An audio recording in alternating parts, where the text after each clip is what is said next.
Hey guys, Simon's Tech here, and today I'm going to be doing an unboxing and overview of the iPhone first generation. This little guy is actually about, let me say, 8 years old now. It was released on June 29th, 2007, and actually unveiled in January of that same year, so that was about a 6-month gap between unveiling and release, which was the longest gap that Apple has ever had in between a release and unveiling of a product. But anyway, it has a multi-touch touchscreen, which was the first of its kind, because back in the day you can only find like Palm Trios, not even sure what kind of phones were back in the day, but, you know, Motorola Razrs, flip phones, and all that fun stuff. That they were pretty basic. They were, as now they're called, feature phones and simple something phones, I don't know, but, you know, this phone was the first fully functional touchscreen device with no physical keyboard and no stylus needed. It had a good amount of features, although it was missing things like MMS messaging, push emails, exchange support, and, you know, camera wasn't as great, and there was no spotlight, and during the release of the phone itself, there was no App Store support up until iOS 2.0, which was released, I believe, a year-ish later. But anyway, so yeah. That's the box in front of you. I actually got this phone from my friend who decided that she didn't need the phone because she found it somewhere in her basement and she wanted to throw it out, but I'm like, well, I love Apple and this is a first generation iPhone, so hi, I want the phone. Anyway, yeah, so again, this is the first ever iPhone. Amazing little phone for the time. And yeah, so this is the front of the box.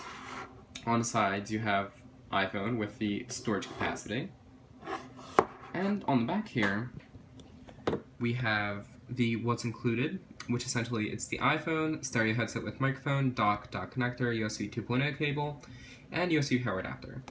This phone also only runs on 2G, as 3G would have, I guess, been too taxing on the phone, and not necessarily, there wasn't a lot of areas that supported 3G at the time. Anyway, you have your minimum requirements for running this on PC or Mac, your regulatory information, AT&T and Apple branding, and your serial numbers and all that other fun stuff. This isn't the original iPhone from this box, so have fun with that. Anyway, iPhone. So yeah, without further ado, here is unboxing. So yeah, the box itself is pretty big compared to most phones today, but this was actually, you know, just like the Apple Watch of today, basically, where, you know, packaging and everything needs to be amazing, so a lot of people will buy it. But anyway, here's the phone. It's resting in a little polycarbonate, translucent plastic tray. Let's set that aside. Here is the tray. The awesome little literature packet that Apple has done for many years now. So you have your fingertips, which include, you know, the basic little feature explanations, such as making a call, going back to your home screen, creating your favorites list, silencing the ringer, you know, more sound controls that you can actually do, and browsing your music, which that's actually a cover flow feature. Then you have, like, you know, messaging information, maps, and all that other fun stuff. Anyway, the next piece of paper that we have in here is the regulatory and product information guide. Not really too fun, so I've got to bother going through that. And your infamous Apple stickers. There also used to be a cleaning cloth included in this, but, sorry,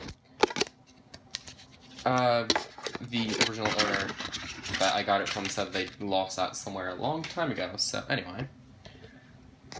Then going more into the box, you have what would be your headset, dock connector, which this is only, or dock rather, this is the only iPhone that ever included dock. It's pretty good, actually. You have nothing on the sides. On the back, you have your line out and 30-pin dock connector adapter cable port thing. And here you have the actual phone adapter part with little outlets for sound to come through here so that you can hear your phone whenever it's playing music or, you know, ringing. And it would go in like this, essentially. And that is how the phone would look. Pretty cool.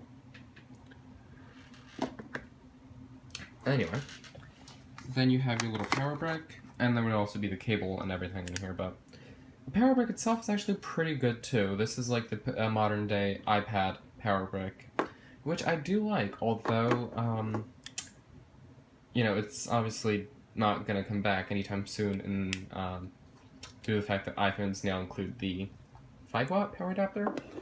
But I like the idea because you can actually go into a different country, buy the Apple World Adapter kit, and just, you know, switch the actual plug connector. But anyway, that's about it for this box. Usually there would actually also be the, you know, dock connector cable in here as well.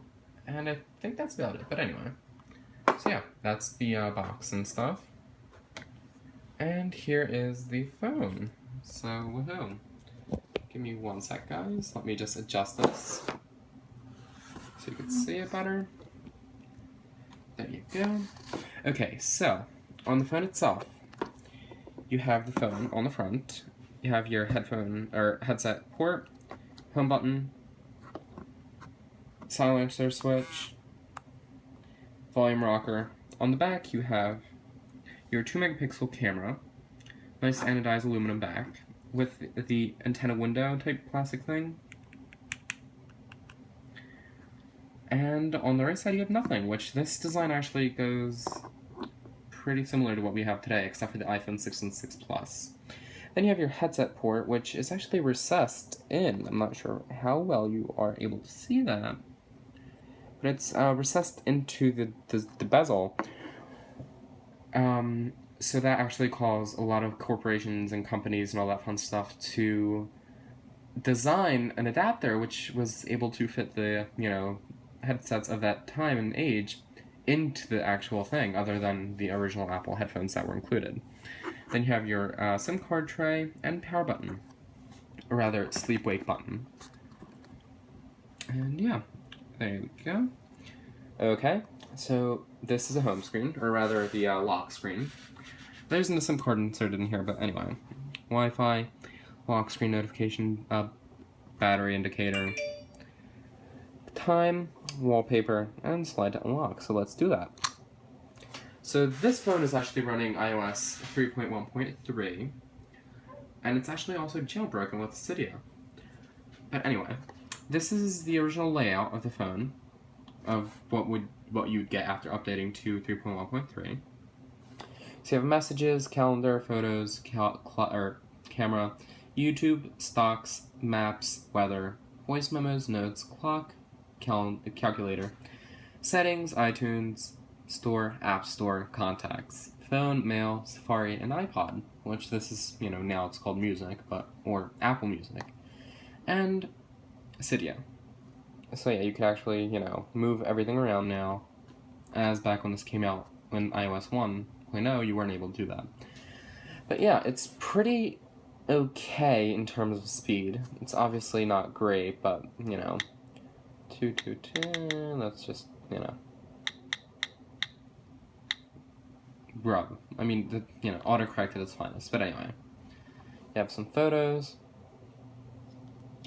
We don't have any, so let's take one now of my little alarm clock behind it.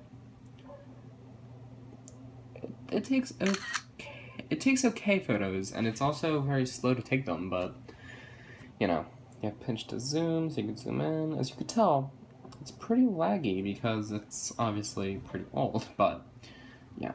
And sorry for the little thing on the screen, I'm not sure what that is, but that's how I got it, so. The YouTube app, which is included all the way up to, I believe, iOS 5.0. But it doesn't work because Apple, you know, doesn't support the YouTube app, and neither does Google, which is now the owner of Google, or of YouTube rather, so that's not fun, but yeah. Stocks, pretty old, pretty fun, whatever. You know, maps, it does render maps pretty well. A little slow, but for the most part, they're pretty well rendered. Probably should not have actually given my current location out, but anyway. Weather. You know, fun. Voice memos, notes, I'm not really going to go through that. That's pretty similar to what we have today, but, you know, just to confirm that this iPhone is running 3.1.3. Let's go to About. So I have a song on here for some reason. Anyway, this is a 8GB model, running version 3.0. So I guess it's a little bit less than 3.1.3, but it's running it's running somewhat newest version of iOS. And yeah, this is the old App Store, which it does take forever to load too, because this iPhone only supports BG network speeds. So that's kind of slow by today's standards, where we have AC Wi-Fi, but yeah, so it does take a while to load. Once it does load, you get somewhere, sort of. So let's say if this actually does load. It's trying to. I could tell it is, but anyway, we're just gonna go next. So yeah, let's try out a song. This is the only song that I have on here, for some reason. But, yeah, so let's actually test out the speaker dock as well. Well, it's not a speaker dock, but let's test out the dock. Without the dock, it sounds like this. At mid-volume. And at maximum volume. And I'm just not going to play any more of that, so I don't get copyright infringed or whatever. And with the dock thing, that sounds like this midway. And this maximum. So it sounds a little bit better, but it also sounds very washed out and tinny. Oops. Anyway. See? iPhones. Very durable. But yeah. So, pretty good phone for the day. And definitely a great invention by Apple. So anyway, guys, I hope you liked the video. Don't forget to comment, rate, and subscribe. And, yeah. Sorry for the fact that this was made in an iPhone, or on an iPhone rather, but my actual camera that I use for videos decided to not work today. So, yeah. Again, comment, rate, subscribe, and hope you like this video. Bye, guys!